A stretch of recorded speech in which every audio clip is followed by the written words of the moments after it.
ಪ್ರಮುಖವಾಗಿ ಈ ಒಂದು ದಾವಣಗೆರೆ ದಕ್ಷಿಣ ಕ್ಷೇತ್ರ ಏನಿತ್ತಲ್ಲ, ಈ ಒಂದು ಉಪಚುನಾವಣೆ ಸಂದರ್ಭದಲ್ಲಿ ಸಾಕಷ್ಟು ಗೊಂದಲವೂ ಕೂಡ ಕಾಂಗ್ರೆಸ್ನಲ್ಲಿ ಉದ್ಭವವಾಗಿತ್ತು. ಕಾಂಗ್ರೆಸ್ಗೆ ಮುಸ್ಲಿಮರು ಮತ ಹಾಕ್ತಾರಾ ಇಲ್ಲವನ್ನುವಂತಹ ಪ್ರಶ್ನೆಗಳು ಎದುರಾಗಿತ್ತು. ಜೊತೆಗೆ ಈ ಬಾರಿ ಈ ಒಂದು ಕ್ಷೇತ್ರವನ್ನು ಗೆಲ್ಲೋದಕ್ಕೆ ಪ್ರತಿಷ್ಠೆಯಾಗಿಯೂ ಕೂಡ ಶಾಮನೂರು ಅವರ ಕುಟುಂಬ ತೆಗೆದುಕೊಂಡಿತ್ತು. ಈ ಒಂದು ಪ್ರತಿಷ್ಠೆಯ ಕಣದಲ್ಲಿ ಈಗ ಸಮರ್ಥ ಶಾಮನೂರು ಗೆಲುವು ಕೂಡ ಆಗಿದೆ.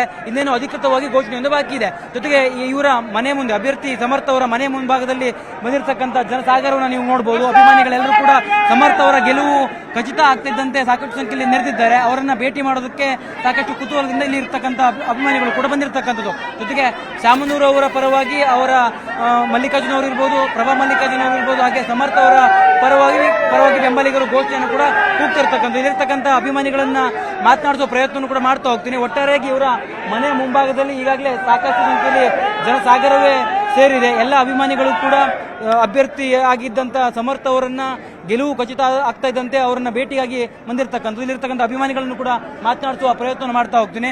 ಸರ್, ಅಂತಿಮವಾಗಿ ಗೆಲುವು ಕಾಂಗ್ರೆಸ್ ಆಗಿದೆ, ಸಮರ್ಥ ಅವರು ಗೆದ್ದಿದ್ದಾರೆ. ಹೌದು, ಸಮರ್ಥ ಅವರು ಗೆದ್ದಿದ್ದಾರೆ. ಗೆಲ್ತಾರಂತೆ ಇನ್ನೂ ನಮಗೆ ಹೆಚ್ಚು ಕಡಿಮೆ ಓಟಲ್ಲಿ ಇನ್ನೂ ಜಾಸ್ತಿ ಅಂತರ ಬರಬೇಕಾಗಿತ್ತು.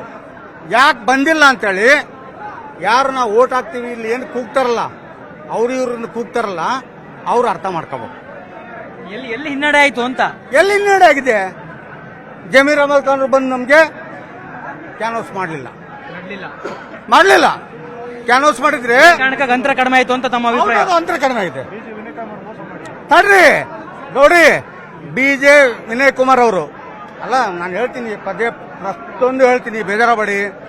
ಅವರು ಅಂತರ ಮಾಡಿದ್ರು ನೋಡ್ರಿ.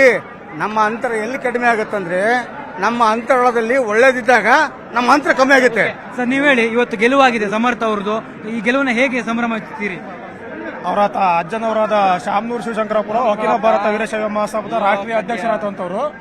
ಹಾಗಾಗಿ ಅವರು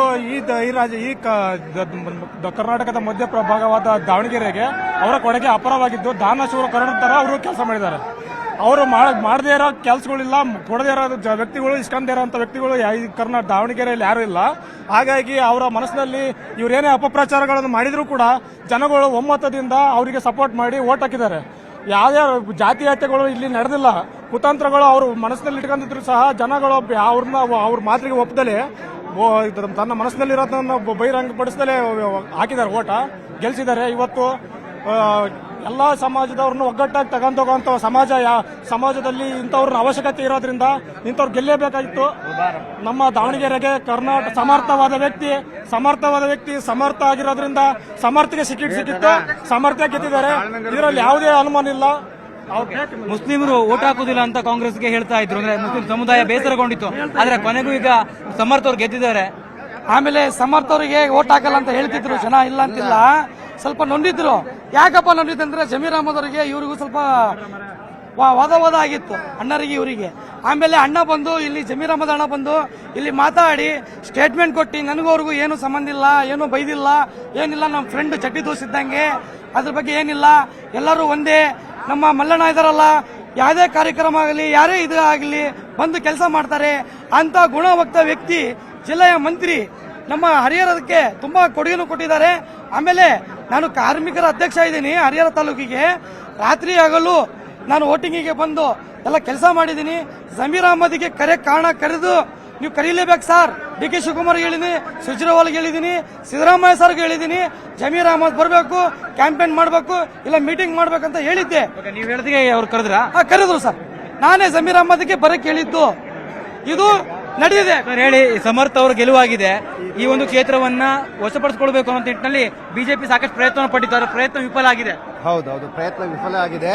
ಕಾರಣ ಯಾಕಂದ್ರೆ ದಾವಣಗೆರೆಯಲ್ಲಿ ಸ್ಟ್ರಾಂಗೆಸ್ಟ್ ಪೊಲಿಟಿಷಿಯನ್ ಫ್ಯಾಮಿಲಿ ಒಂದು ಸಮರ್ಥ ಸರ್, ಸ್ಟ್ರಾಂಗೆಸ್ಟ್ ಪೊಲಿಟಿಷಿಯನ್ ಫ್ಯಾಮಿಲಿ ಒಂದು. ಇದು ಬರೀ ಗೆಲುವಲ್ಲ, ಇದು ಜನರ ವಿಶ್ವಾಸ ಮತ್ತು ನಂಬಿಕೆಯಿಂದ.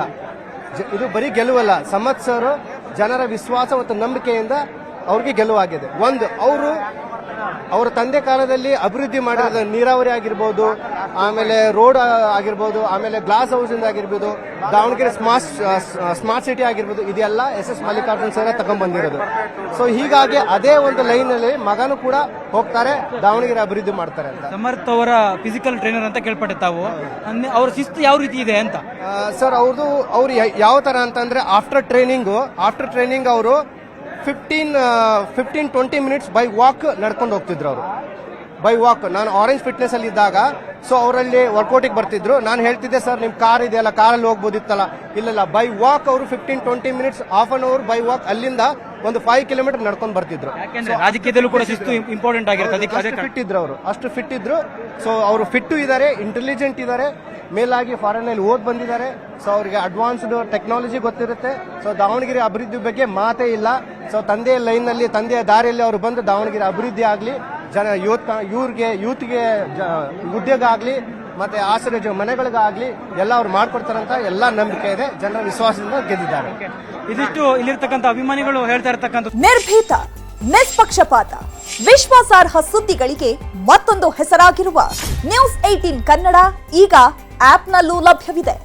ದಯವಿಟ್ಟು ಇಲ್ಲಿರುವ QR ಕೋಡ್ ಸ್ಕ್ಯಾನ್ ಮಾಡಿಕೊಂಡು ಆಪ್ ಡೌನ್ಲೋಡ್ ಮಾಡೋದಕ್ಕೆ ಮರಿಬೇಡಿ. ನಿಮ್ಮ ಬೆಂಬಲ ಹೀಗೆ ಸದಾ ನಮ್ಮೊಂದಿಗಿರಲಿ. ಧನ್ಯವಾದ.